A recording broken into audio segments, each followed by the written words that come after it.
Baghdad کے مشہور شراب خانے کے دروازے پر دستک ہوئی۔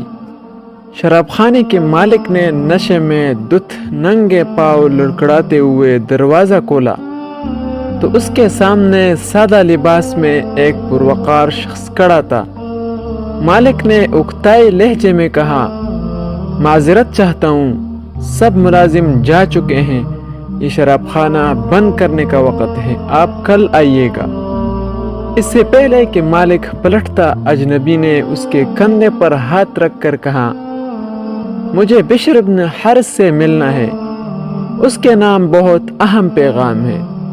شراب خانے کے مالک نے چھون کر کہا، بولیے، میرا نام ہی بشر بن حارث ہے۔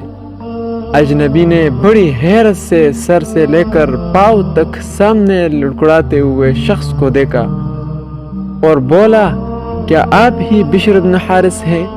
مالک نے اکتائے ہوئے لہجے میں کہا، کیوں، کوئی شک ہے؟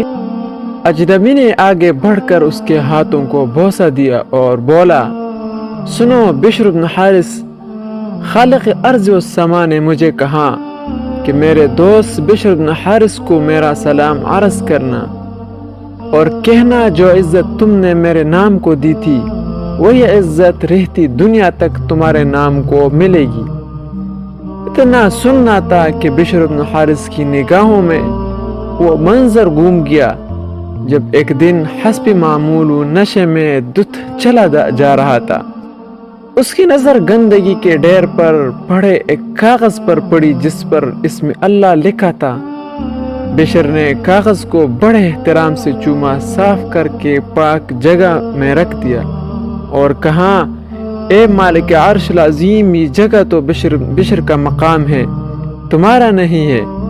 بس یہی ادا بشر بن حارث کو بشر حافی بنائے گی، وہی بشر حافی جس کے متعلق اپنے وقت کے امام احمد بن حنبل فرمایا کرتے تھے، لوگوں، جس اللہ کو احمد بن حنبل مانتا ہے، بشر حافی اسے بہت اچھے طریقے سے پہچانتا ہے۔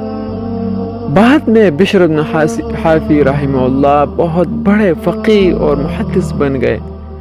اللہ تعالی ہمیں بشر بن حارث کے طریقے پر عمل کرنے کی توفیق عطا فرمائے، آمین ثم